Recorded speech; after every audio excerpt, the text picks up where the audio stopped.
ओम शांति। तो आज हम बाबा की मुरली सुनेंगे। मुरली सीधी सीधी पढ़ूंगा, बीच में कुछ भी नहीं बोलूँगा। बाद में हम लोग जनरल क्लास करेंगे। तो आज की मुरली है 4 मार्च 2025। तो आज की मुरली से विशेष महावाक्य हैं, मीठे बच्चे जिन्होंने शुरू से भक्ति की है, 84 जन्म के लिए वह तुम्हारे ज्ञान को बड़ी रुचि से सुनेंगे, इशारे से समझ जाएंगे।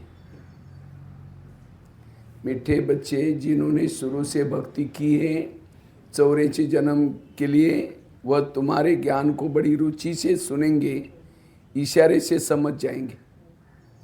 आज के मुरली से प्रश्न है, देवी देवता घराने के नज़दीक वाली आत्माएं हैं या दूर वाली आत्माएं, उसकी परख क्या होगी?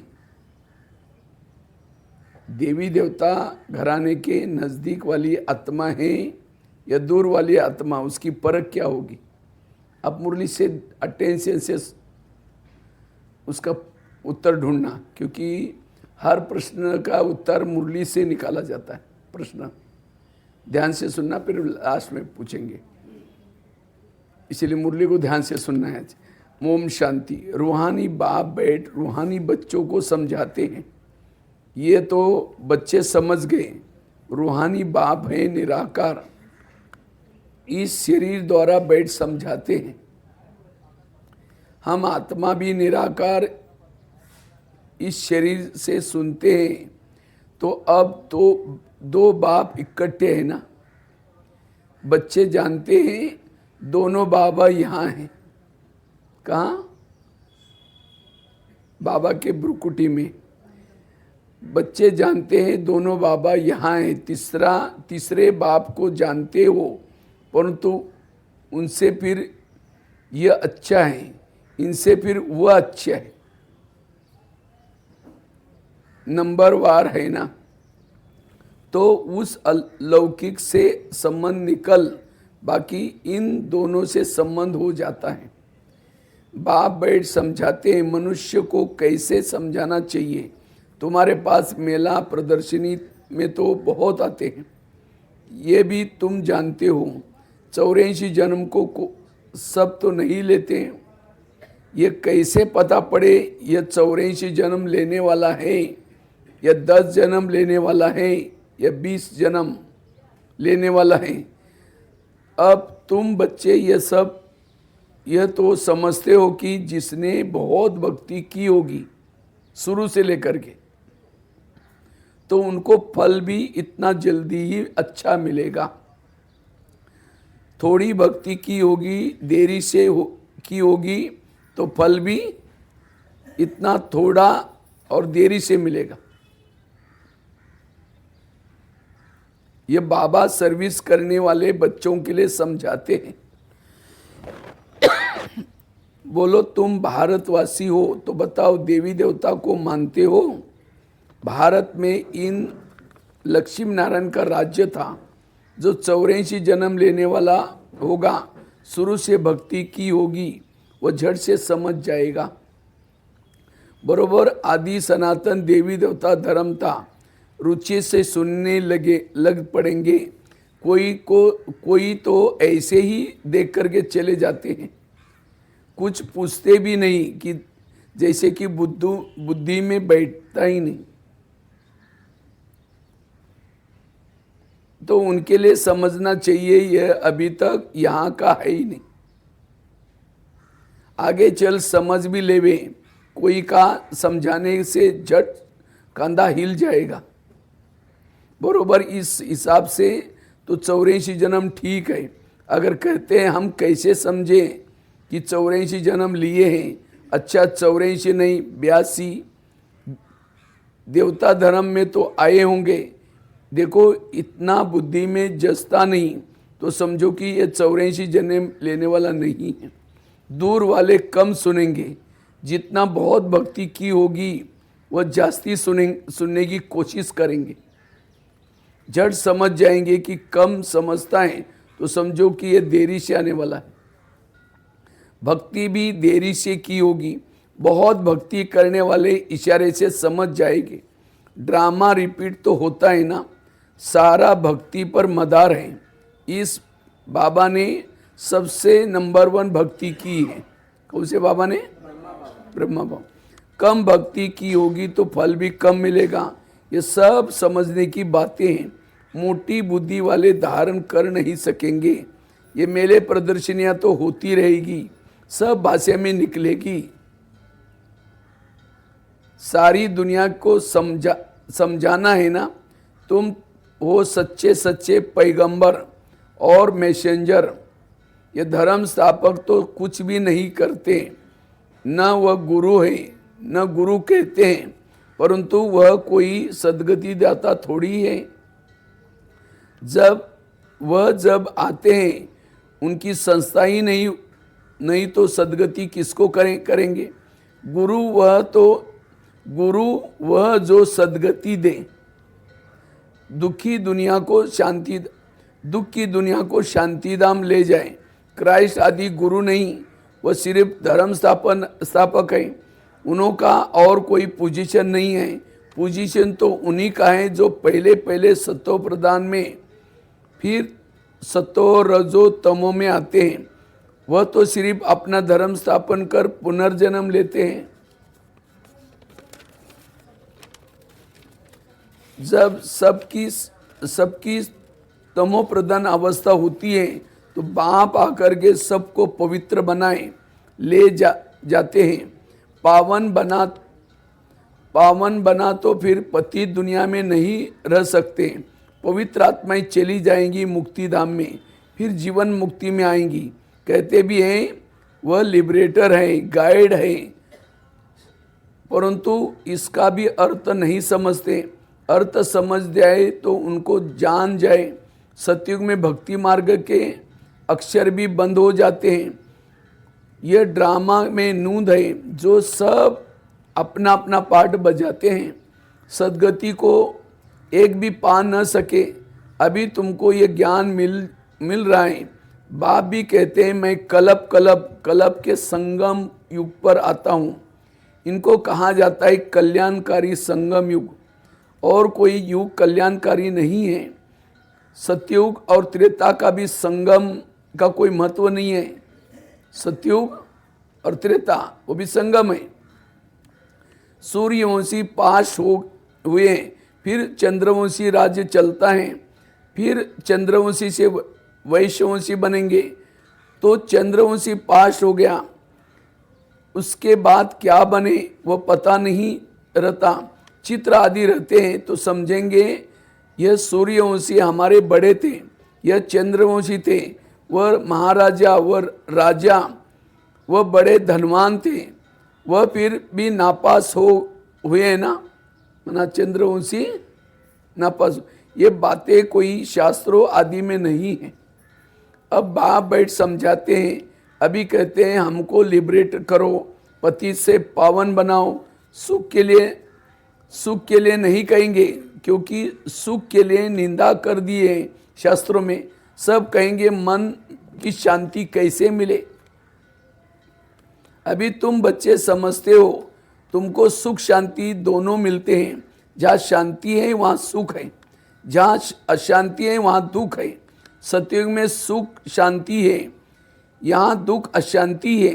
ये सब बाप बैठ समझाते हैं। तुमको माया रावण ने कितना तुच्छ बुद्धि बनाया, ये भी ड्रामा बना हुआ है।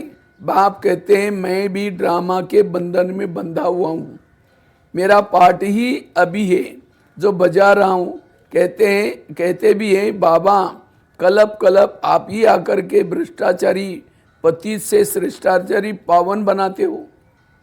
भ्रष्टाचारी बने हो रावण द्वारा, अब बाप आकर के मनुष्य से देवता बनाते हैं। ये जो गायन है उनका अर्थ बाप ही आकर के समझाते। उस अकाल तख्त पर बैठने वाले भी इसका अर्थ नहीं समझते। बाबा ने तुमको समझाए हैं आत्माएं अकाल मूर्त है। आत्मा का यह शरीर रहता है। इस पर अकाल अर्थात जिसको काल नहीं खाता वह आत्मा विराजमान है। सतयुग में तुमको काल नहीं खाएगा, अकाले मृत्यु कभी नहीं होगी। वह है ही अमर लोक, ये है मृत्यु लोक। अमर लोक मृत्यु लोक का भी अर्थ कोई नहीं समझते। बाप कहते हैं मैं तुमको बहुत सिंपल समझाता हूँ, सिर्फ मामेकम याद करो तो तुम पावन बन जाएंगे। साधु संत आदि भी गाते हैं पतित पावन बाप को बुलाते हैं। कहाँ भी जाओ तो ये जरूर कहेंगे पतित पावन। सच तो कभी छिप नहीं सकता। तुम जानते हो अभी पतित पावन बाप आया हुआ है, हमें रास्ता बता रहे। कल पहले भी कहा था अपने को आत्मा समझ करके मामे कुम याद करो तो तुम सतो प्रधान बन जाएंगे। तुम सब आशिक हो मुझ माशिक के। वह आशिक माशिक तो एक जन्म के लिए होते हैं, तुम जन्म जन्मांतर के लिए आशिक हो। याद करते आए हो प्रभु देने वाला तो एक बाप ही है। बच्चे सब बाप से मांगेंगे। आत्मा सब दुखी होती है तो बाप को याद करती है। सुख में कोई याद नहीं करते, दुख में याद करते हैं। बाबा आकर के सद्गति दो, जैसे गुरु के पास जाते हैं, हमको बच्चा दो। अच्छा बच्चा मिल गया तो बहुत खुशी होगी, बच्चा नहीं हुआ तो कहेंगे ईश्वर की भावी। ड्रामा को तो वह समझते ही नहीं। अगर वह ड्रामा कहे तो फिर सारा मालूम होना चाहिए। तुम ड्रामा को जानते हो और कोई नहीं जानते। न कोई शास्त्रों में ड्रामा की बातें है ही नहीं। ड्रामा मतलब ड्रामा, उसके आदि मध्य अंत का पता होना चाहिए। बाप कहते हैं मैं पाँच हजार वर्ष के बाद आता हूँ, हर 5000 साल के बाद आता है। ये 4 युग बिल्कुल इक्वल हैं। स्वास्तिक का भी महत्व है। खाता भी बनाते हैं तो उसमें स्वास्तिक बनाते हैं, ये भी खाता है ना। हमारा फायदा कैसे होता है, फिर घाटा कैसे होता है। घाटा पढ़ते पढ़ते अभी पूरा घाटा पड़ गए हैं। ये हार जीत का खेल है। पैसा है और हेल्थ भी है तो सुख है। पैसा है हेल्थ नहीं तो सुख नहीं, दोनों भी चाहिए। तुमको हेल्थ वेल्थ दोनों देता हूँ तो हैप्पीनेस ही है ही। जब कोई शरीर छोड़ता है तो सुख मुख से कहते हैं फलाना स्वर्ग पधारा, लेकिन अंदर दुखी और होते हैं। इसमें तो और सुख होना चाहिए। फिर उनकी आत्मा नरक में क्यों बुलाते हैं? समझाते हैं ऐसे झाड़ और कोई बना न सके। ये कोई इसने नहीं बनाया, जो झाड़ बनाया चित्र बनाया ये ब्रह्मा बाबा ने नहीं बनाया। किसने बनाया? शिव बाबा ने ब्रह्मा के द्वारा बनवाया। इनका कोई गुरु नहीं था, शिव बाबा का कोई गुरु नहीं है। अगर होता तो उनके और शिष्य होते हैं ना। मनुष्य समझते हैं मना शिव बाबा का अगर गुरु होता तो दूसरे कुछ शिष्य भी। मनुष्य समझते हैं इनको कोई गुरु ने सिखाया है, या तो कहते हैं परमात्मा की शक्ति प्रवेश करते हैं। अरे परमात्मा की शक्ति कैसे प्रवेश करेगी? बेचारे कुछ भी नहीं जानते। बाप खुद बैठ बताते हैं मैंने कहा था मैं साधारण, गीता में कहा हुआ है, मैंने कहा था मैं साधारण बूढ़े तन में आता हूं, आकर के तुमको पढ़ाता हूं। ये भी सुनते हैं। अटेंशन तो हमारे ऊपर है। ये भी स्टूडेंट है। कौन? ब्रह्मा बाबा। ये अपने को और कुछ नहीं कहते। प्रजापिता सो स्टूडेंट है। भल इसने विनाश भी देखा है परंतु समझा कुछ भी नहीं। ऐसे ऐसे समझते गए जैसे तुम समझते जाते हो। बाप तुमको समझाते हैं, बीच में ये भी समझ जाते हैं, पढ़ते रहते हैं। हर एक स्टूडेंट पुरुषार्थ करेंगे पढ़ने का। ब्रह्मा विष्णु शंकर तो है सूक्ष्म वतनवासी, उन्हों का ये पाठ है, ये भी कोई नहीं जानते। बाप हर एक बात आपे ही समझाते हैं, तुम प्रश्न कोई पूछ नहीं सकते हो। ऊपर में है शिव परमात्मा, फिर देवताएं, उनको मिला कैसे सकते हैं? अभी तुम बच्चे जानते हो, बाप इसमें आकर के प्रवेश करते हैं, इसलिए कहा जाता है बाप दादा। बाप अलग दादा अलग, बाप है शिव, दादा है ब्रह्मा। वर्षा शिव से मिलता है, इन द्वारा ब्राह्मण हो गए ब्रह्मा के बच्चे। बाप ने एडेप्ट किए हैं ड्रामा प्लान अनुसार। बाप कहते हैं नंबर 1 भगत ये हैं, कौन? ब्रह्मा। 84 जन्म भी इसने लिए हैं। सावरा और गोरा भी कहते हैं। श्री कृष्ण सतयुग में गोरा था, कलयुग में सावरा है, पतित है ना, फिर पावन बनते हैं। तुम भी ऐसे बनते हो। ये है आयरन एजड वर्ड, वह है गोल्डन एजड वर्ड। सीढ़ी का किसको पता ही नहीं। जो पीछे आते हैं वो 84 जन्म थोड़े ही लेते होंगे, वो जरूर कम जन्म लेंगे। फिर उनको सीढ़ी में दिखा कैसे सकते हैं? बाबा ने समझाए सबसे जास्ती जन्म कौन लेंगे, सबसे कम जन्म कौन लेंगे। ये है नॉलेज। बाप ही नॉलेज बाप ही नॉलेज फुल पतित पावन है। आदि मध्य अंत की नॉलेज सुना रहे हैं। वह सब नेति नेति करते आए, अपनी आत्मा को ही नहीं जानते, तो फिर बाप को फिर कैसे जानेंगे? सिर्फ कहने मात्र कह देते आत्मा क्या चीज़ है, कुछ भी नहीं जानते। तुम अभी जानते हो आत्मा अविनाशी है, उसमें 84 जन्म का अविनाशी पार्ट नोंदा हुआ है। इतनी छोटी सी आत्मा में कितना पार्ट नोंदा हुआ है। जो अच्छी तरह सुनते हैं, समझाते हैं, तो समझा जाता है यह नज़दीक वाला है। बुद्धि में नहीं बैठता तो देरी से आने वाला है। सुनाने के समय नब्ज देखी जाती है। समझने वाले नंबरवार है।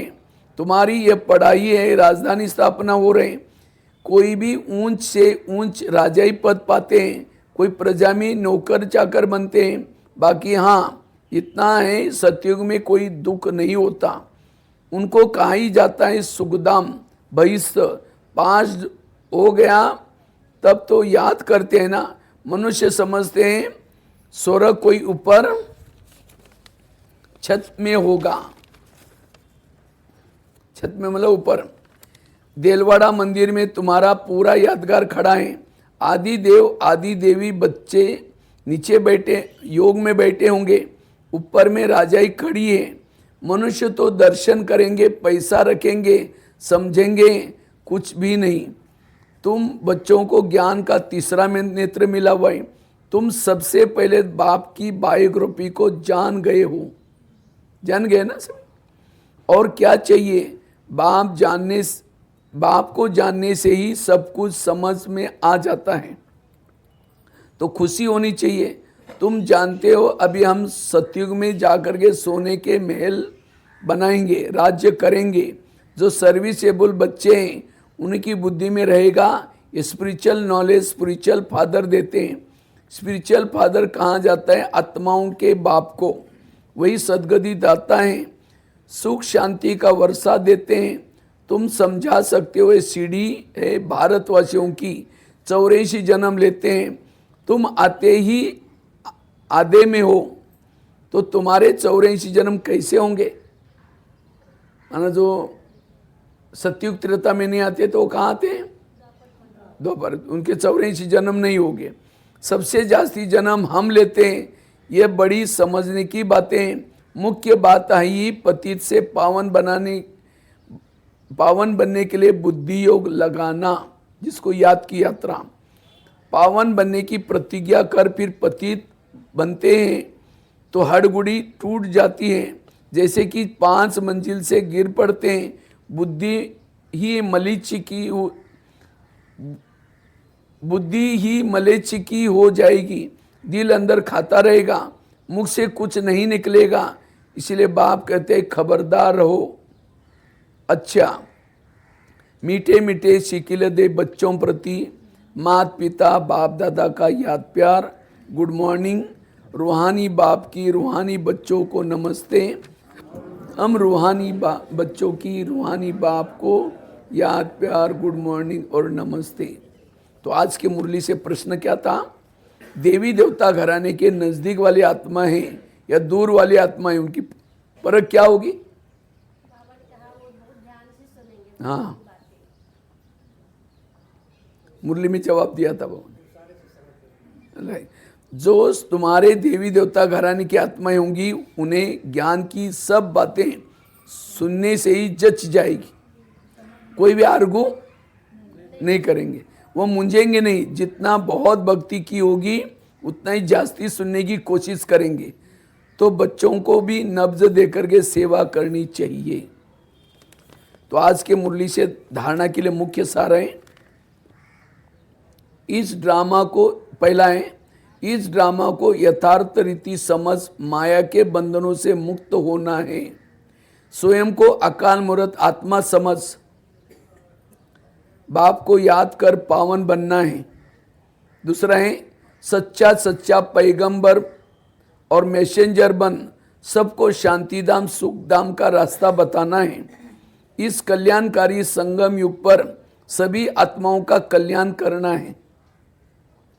आज के मुरली से वरदान है, बाप और सेवा की स्मृति से एकरस स्थिति का अनुभव करने वाले सर्व आकर्षण मूर्त भव। बाप और सेवा की स्मृति से एकरस स्थिति का अनुभव करने वाले सर्व आकर्षण मूर्त भव। जैसे सर्वेंट को सदा सेवा और मास्टर याद रहता है, ऐसे वर्ड सर्वेंट सच्चे सेवादारी बच्चों को भी बाप और सेवा के सिवाय कुछ भी याद नहीं रहता। इससे ही एकरस स्थिति में रहने का अनुभव होता है। उन्हें एक बाप के रस के सिवाय सब रस नीरस लगते हैं। एक बाप के रस का अनुभव होने के कारण कहाँ भी आकर्षण नहीं जा सकती। यह एकरस स्थिति का तीव्र पुरुषार्थ सर्व आकर्षण से मुक्त बना देते हैं। यही है श्रेष्ठ मंजिल। आज के मुरली से स्लोगन है, नाजुक परिस्थितियों के पेपर में पास होना है तो अपनी नेचर को शक्तिशाली बनाओ। नाजुक परिस्थितियों के पेपर में पास होना है तो अपने स्थिति को शक्तिशाली बनाओ। आज के मुरली से अव्यक्त इशारा, सत्यता और सभ्यता रूपी कल्चर को अपनाओ। जब भी कोई असत्य बातें देखते हो, सुनते हो तो सत्यता असत्य वायुमंडल नहीं फैलाओ। कई कहते हैं ये पाप कर्म है ना, पाप कर्म देखा नहीं जाता, लेकिन वायुमंडल में असत्यता की बातें फैलाना ये भी तो पाप है। लौकिक परिवार में भी अगर कोई ऐसी बात देखी व सुनी जाती है तो उसे फैलाया नहीं जाता। कान से सुना, दिल में छिपाया। यदि कोई व्यर्थ बातों का फैलाव करता है तो ये छोटी छोटी पाप उड़ती कला के अनुभव को समाप्त कर देती हैं। इसलिए इस कर्मों की गहन गति को समझ करके यथार्थ रूप में सत्यता की परख, सत्यता की शक्ति को धारण करो। माना कुछ करता है गलत, हमें उसको फैलाना नहीं है। तो ये थी बाबा की आज की मुरली। और खास महावाक्य था, मीठे बच्चे जिन्होंने शुरू में भक्ति की है, 84 जन्म लिए, वह तुम्हारे ज्ञान को बड़ी रुचि से सुनेंगे, इशारे से समझ पाएंगे। आज के मुरली से प्रश्न था, देवी देवता घराने की नज़दीक वाली आत्माएं हैं या दूर वाली आत्माएं, उसकी परख क्या होगी? जो देवी देवता घराने की आत्माएं होगी, उन्हें ज्ञान की सब बातें सुनते ही जच जाएगी, वो मुंझेंगे नहीं। जितना बहुत भक्ति की होगी उतना जास्ती सुनने की कोशिश करेंगे। जो बच्चे, तो बच्चों को भी नब्ज देकर के सेवा करनी चाहिए। ओम शांति।